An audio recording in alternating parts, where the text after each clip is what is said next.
আসসালামু আলাইকুম, welcome to my page Sabira's kitchen. সবাই কেমন আছেন বন্ধুরা? আশা করি আল্লাহর রহমতে অনেক ভালো আছেন। আমিও আপনাদের দোয়ায় অনেক ভালো আছি। বন্ধুরা, আজকে আমি কি রেসিপি শেয়ার করব? আপনারা থাম্বনেল দেখে বুঝে গেছেন আজকে আমি ল্যাংচা রেসিপি শেয়ার করব।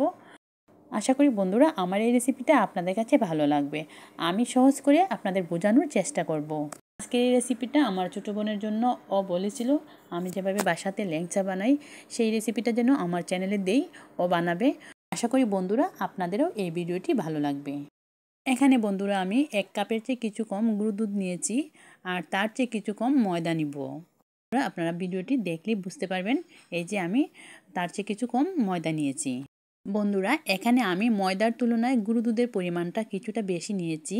আর এই যে 4 চামচের মাথায় করে অল্প বেকিং পাউডার নিয়েছি। এখানে শুকনো উপকরণ সবগুলো আমার নেওয়া হয়ে গিয়েছে। এবার হাত দিয়ে ভালো করে সবগুলো উপকরণ মিশিয়ে নিব।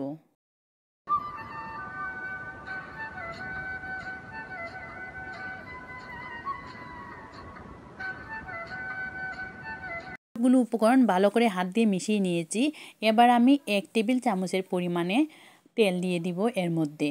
তেল দিয়ে ভালো করে আবারও সবগুলো উপকরণ মিশিয়ে নিব।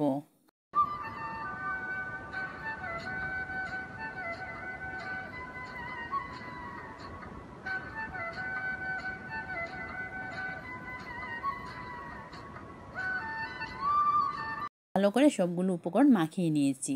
এবার আমি এর মধ্যে অল্প অল্প করে লিকুইড দুধ দিয়ে দিব। আর এইভাবে মাখিয়ে মাখিয়ে প্রয়োজন অনুযায়ী দুধটা দিয়ে দিব আর সুন্দর একটি ডো তৈরি করে নিব। এই ডোটি যখন হাতের মধ্যে আটালোভাবে এইভাবে লেগে যাবে, এর জন্য চিন্তার কোনো প্রয়োজন নেই। ডোটি কিন্তু বন্ধুরা নরমই হতে হবে।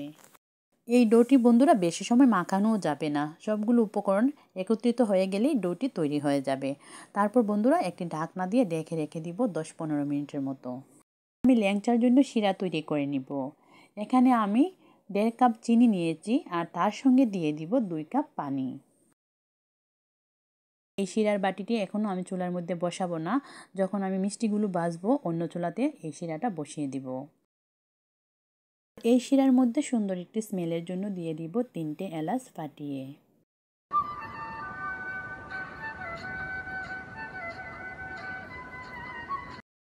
15 মিনিট পর চলে আসলাম বন্ধুরা মিষ্টিগুলো তৈরি করার জন্য। আপনারা আপনাদের পছন্দ মতো ল্যাংচার শেপ দিয়ে দিবেন। তো আমি আমার পছন্দ মতো ল্যাংচার শেপ দিয়ে দিলাম। এখন বন্ধুরা আমি আমার 2 হাতে সাদা তেল লাগিয়ে নিচ্ছি। আপনারা চাইলে ঘিও লাগাতে পারেন।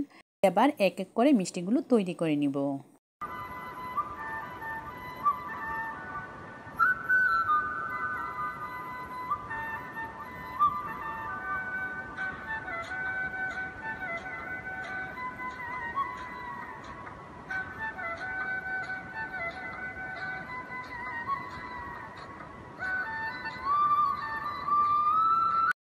মিষ্টি আমি তৈরি করে নিয়েছি। এবার এগুলো ভাজার পালা। তো আমি চুলার মধ্যে একটি ফ্রাই প্যান বসিয়ে দিয়েছি আর এর মধ্যে পরিমাণ করে তেল দিয়ে দিয়েছি।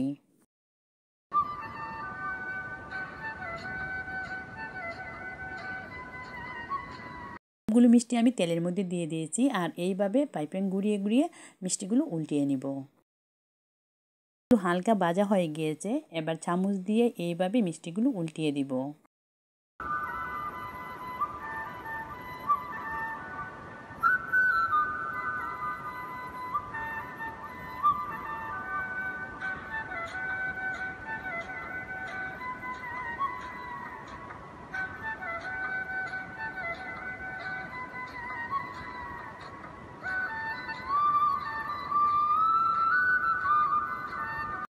মিষ্টিগুলোতে যখন এইভাবে লাল লাল কালার চলে আসবে তখন নামিয়ে ঠান্ডা করে নিব।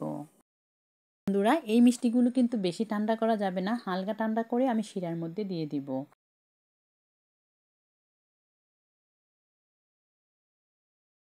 বন্ধুরা, এদিকে আমি শিরার এই বাটিটি চুলার মধ্যে বসিয়ে দিয়েছি।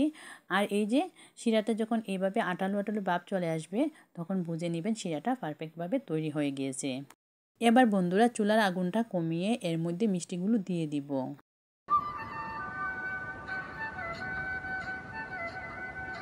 মিষ্টি আমি দিয়ে দিয়েছি বন্ধুরা। এবার আমি চুলার আগুনটা বন্ধ করে দিব। এখন বন্ধুরা এই মিষ্টিগুলো আমি সারা রাত্রের জন্য ঢাকনা দিয়ে রেখে দিব। তো বন্ধুরা সকালবেলা চলে আসলাম মিষ্টি খাবার জন্য। তো এদিকে মিষ্টিগুলো আমার পারফেক্টভাবে তৈরি হয়ে গিয়েছে। আর মিষ্টিগুলো খুব সফট ও নরম হয়েছে এবং ফুলে ফুলে কতটা বড় হয়েছে আপনারা দেখেই বুঝতে পারছেন। তো বন্ধুরা আমি একটি মিষ্টি কেটে আপনাদের দেখাচ্ছি এর ভিতরটা কতটা সুন্দর হয়েছে আর কতটা নরম হয়েছে। আপনারা মিষ্টিটা দেখেই বুঝতে পারবেন মিষ্টিটা কতটা নরম হয়েছে।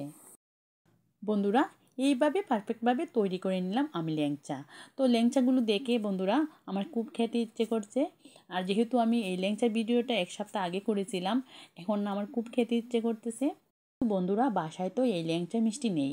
দোকানে তৈরি ল্যাংচার চেয়ে বাসায় তৈরি ল্যাংচা মিষ্টি অনেক মজা হয়, মানে আপনারা বাসায় বানালে বুঝতে পারবেন কতটা মজা হয়।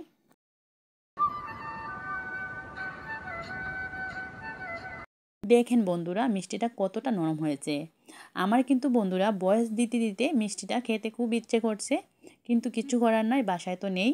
তো আমি রাতে ইনশাল্লাহ বানাবো। এই ল্যাংচা মিষ্টিটা বানানো কিন্তু খুবই সহজ। আপনারা আমার ভিডিও দেখে তো বুঝতেই পেরেছেন এই মিষ্টিটা বানানো খুবই সহজ। বন্ধুরা আমার মতো কারা কারা মিষ্টি পছন্দ করেন অবশ্যই আমার কমেন্ট বক্সে জানিয়ে যাবেন। আজকের মতো ভিডিওটা এখানে শেষ করব। সবাই ভালো থাকবেন, সুস্থ থাকবেন, আমাদের জন্য দোয়া করবেন। আর বন্ধুরা আপনারা যারা এখনও আমার চ্যানেলটি সাবস্ক্রাইব করেন নাই, প্লিজ বন্ধুরা আমার এই চ্যানেলটি সাবস্ক্রাইব করে নেবেন আর পাশে থাকা বেল আইকনটি বাজিয়ে দিবেন। আসসালামু আলাইকুম।